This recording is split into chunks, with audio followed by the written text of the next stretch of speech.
Two fathers, both loved their sons, both worked hard, yet one died broke while the other built an empire. What made the difference? It was not intelligence, luck, or a good job. It was what they taught their children about money. What if everything you believe about money, saving, education, and success is completely wrong? And what if that false belief is the reason most people stay poor all their lives? In Rich Dad, Poor Dad, Robert Kiyosaki shares the story of his two fathers. His real father, the poor dad, was highly educated, hardworking, and believed in job security. His best friend, his father, the rich dad, never finished school but understood how money works. Through their lessons, Robert learned that wealth is not about how much you earn. It is about how you think. Rich people think in opportunities. Poor people think in limitations. This book is not about getting rich fast. It is about breaking free from financial ignorance and learning to make money work for you instead of working for money. If you are new to my channel, then please subscribe to my channel to get more amazing book summaries every day and support my channel. Chapter 1: The Rich Do Not Work for Money. Imagine being a young boy watching adults rush to jobs they hate, coming home tired, stressed, and still broke. Robert Kiyosaki noticed this early in life. His real father worked hard every day but never got ahead. His best friend's father, however, seemed calm, confident, and in control of his time. Robert asked a question that changed everything. Can you teach me how to be rich? The rich dad agreed, but his lessons were not what Robert expected. He made the boys work for free at his store. When they complained about not getting paid, Rich Dad smiled and said, "Now you are starting to see how most people live."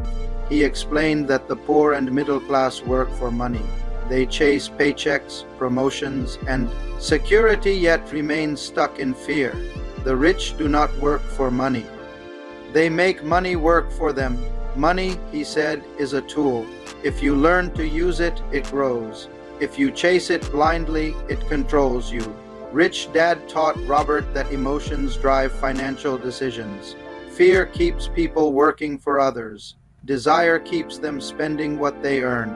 Freedom begins when you master both. So Robert learned his first rule of wealth: stop working for money and start learning how money works. But how do you do that if you were never taught about it in school? That question leads directly to the next lesson, Chapter 2. Why teach financial literacy? Most people believe that the answer to success is education. Study hard, get good grades, and find a safe job. But if that were true, why are so many educated people broke? Rich Dad explained that schools teach you how to work for money, not how to make money work for you. He told Robert, you can earn a high income and still be poor if you do not know how to keep it. He introduced the concept of assets and liabilities. An asset puts money in your pocket. A liability takes money out of your pocket. Most people think their house is an asset, but it often drains money through loans, maintenance, and taxes. The rich focus on buying assets, investments, businesses, and income-generating opportunities. The poor and middle class spend their entire lives collecting liabilities that look like assets. Financial literacy means knowing how to read numbers, how to understand cash flow, and how to make smart financial choices. It is not about earning more, it is about keeping and growing what you earn. Robert realized that financial freedom starts with knowledge, not income, but he also learned that knowledge alone is not enough. To become rich, you must change how you think. And that is where the next lesson begins. Chapter 3. Mind your own business, Robert's poor dad always said. Find a secure job. Rich Dad said, mind your own business. At first, this confused him. How can a child mind his own business? Rich Dad explained that most people spend their lives working in someone else's business, their boss's dream, not their own.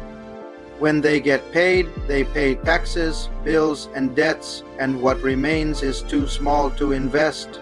He told Robert, use your job to learn, not to earn. The goal is not to climb the corporate ladder, it is to build your own ladder. Rich Dad advised him to focus on building and growing his asset column. Start small, invest in learning, side businesses, or opportunities that multiply your income. Even while working for someone else, always think like an owner. This mindset shift separates the rich from everyone else. Poor Dad believed in working for a paycheck. Rich Dad believed in creating systems that earn even when you sleep. Robert started to see the world differently. Money was not the goal, independence was. But to reach it, he needed to understand something deeper: the rules of money itself. Chapter 4. The history of taxes and the power of corporations. When you hear the word taxes, you probably feel a sense of frustration. But what if taxes were not just a government tool? What if they were a lesson about power? Rich Dad taught Robert that taxes were originally meant for the rich. Over time, laws changed, and now it is the middle class who pay the most. Why? Because the rich understand the system. The rich use corporations as protection and strategy. A corporation earns money, spends money, and is taxed on what remains. An employee earns money, gets taxed first, and then tries to live on what is left. This is the power of financial education. Rich Dad said, "The rich play the game of money with knowledge and rules that others do not even know exist." He explained that corporations are not evil, they are tools. If you understand how they work, you can protect your assets, reduce taxes legally, and grow your wealth faster. It is not about cheating, it is about learning the language of money. Robert realized that the rich do not play harder, they play smarter. They use knowledge as their greatest weapon. And as his rich dad said, once you know the rules, you can change your life forever. Chapter 5. The rich invent money. Have you ever wondered why some people always find new ways to make money even during a crisis, while others keep struggling no matter how hard they work? What if I told you that the ability to make money has nothing to do with luck and everything to do with imagination? In this chapter, Robert shares a powerful truth: the rich do not wait for opportunities. They create them. Most people say, "I cannot afford it." But the rich ask, "How can I afford it?" That one change in language shifts the brain from being passive to being creative. Rich Dad believed that money is not real until you create value with it. When you face financial problems, it is not a signal to panic. It is an invitation to think differently. Robert gives an example of how he once found a property deal that everyone ignored because they thought it was too risky. But his rich dad taught him to look for opportunities in problems, to see money where others see obstacles. So the next time life gives you a financial challenge, will you freeze or will you invent your way out? Because in the next chapter, you will see how the rich work to learn, not just to earn, and how that single mindset shift changes everything. Chapter 6. Work to learn, not to earn. Why do so many talented people never become rich, while some average students end up building empires? The answer might surprise you. It has nothing to do with intelligence and everything to do with purpose. Most people chase jobs that offer security, comfort, and steady paychecks. They want to earn, not learn. But Rich Dad told Robert that real wealth comes from skills, not salaries. He encouraged Robert to take jobs for the lessons, not the money.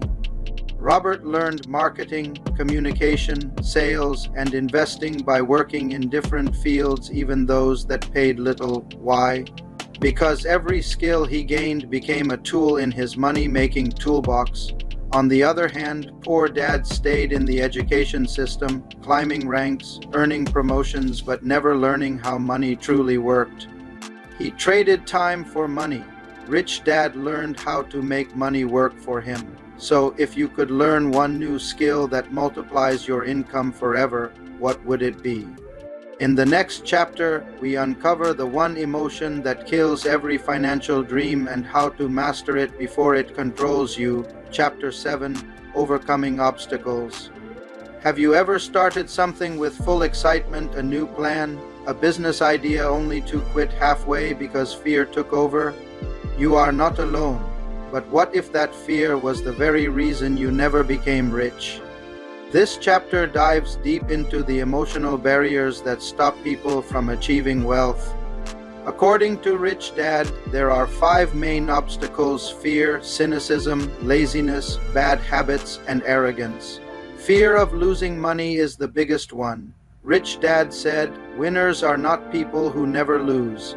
They are people who never let fear stop them." The rich understand that losses are part of learning. Cynicism is another trap, the voice that says it will not work. Lazy people often disguise their laziness by being busy. Bad habits make people spend before they invest, and arrogance that closes the door to learning. The lesson is simple: you must master yourself before you master money. But how do you stay strong when fear hits and money is tight? The answer lies in how you start taking action, which is what the next chapter is all about. Chapter 8. Getting started. You have learned the mindset, the lessons, and the rules of money. But now the question is, where do you start? How do you go from understanding wealth to actually creating it? Rich Dad believed that wealth begins with small, consistent actions. The first step is to decide that you want to be rich. Truly decide. Not wish, not hope, decide. Then take these simple but powerful steps. Pay yourself first. Always save and invest before you spend. Invest in your education. Read, attend seminars, learn from mentors, build assets, not liabilities. Buy things that make money, not things that drain it. Choose your friends wisely. Surround yourself with people who challenge you. To grow, give before you receive. The more you contribute, the more opportunities you attract. Robert explains that success in money is not about having capital, it is about developing discipline and direction. So, are you ready to start your journey toward financial freedom? Because in the next part, we uncover how to make money work harder for you even while you sleep. Chapter 9. Still want more? Here are some to-dos. So, you have learned how the rich think, act, and grow their money. But now comes the real test. What will you do about it? Because knowledge alone will not make you rich. It is what you do with it that changes everything. Rich Dad always told Robert, ideas are easy. Doing them is the hard part. This chapter is like a roadmap for action, a checklist of habits that separate those who only dream of wealth from those who create it. Here are some of his lessons. Stop what you are doing. Take a pause and look at what is working and what is not. Look for new ideas. Opportunities are everywhere in books, conversations, or even failures. Find mentors. Learn from people who have already done what you want to do. Take small steps daily. Consistency beats intensity. Keep learning. The market changes, but those who keep learning stay rich. Robert explains that rich people stay curious. They keep exploring, asking questions, and taking calculated risks. The poor wait for guarantees. The rich take chances on growth. He says, the moment you stop learning is the moment you start losing. But what does it really take to think, act, and live like the rich every single day? The final chapter answers that it is not just about money, but about who you become in the process. Chapter 10. Final thoughts, the power of mindset. What if I told you that the difference between rich dad and poor dad was not money, intelligence, or background, but mindset? Because at the end of the day, your outer world of wealth is only a reflection of your inner world of belief. Robert closes the book with one ultimate lesson. The poor and the middle class work for money, the rich make money work for them. But that shift does not happen by chance. It starts with reprogramming how you think. The poor see problems. The rich see possibilities. The poor say, I cannot. The rich say, how can I? The poor fear risk. The rich study risk. Rich Dad's teachings were never just about financial skills, they were about self-mastery. He taught Robert to believe in abundance, take ownership of his future, and never depend on luck. True wealth, he said, is not measured by money, but by freedom, the freedom to live, create, and give without fear. Most people spend their lives chasing money, working hard, saving little, and hoping things will somehow get better. But Rich Dad, Poor Dad is not a book about getting rich. It is a wake-up call, a call to break the cycle of financial fear, to unlearn what schools, society, and even family taught you about money. Rich Dad taught that money is not the goal.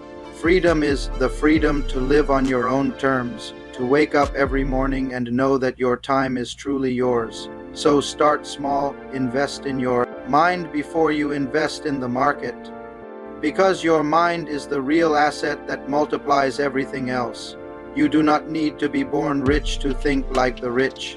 You just need to start asking new questions, taking new risks, and seeing money as a tool, not a trap. If this summary opened your eyes or made you think differently, then imagine what the next one could do. So hit the subscribe button, join our growing community, and let's keep learning the real rules of success, one powerful book at a time. And remember, Poor Dad worked for money. Rich Dad made money work for him. Which one will you be?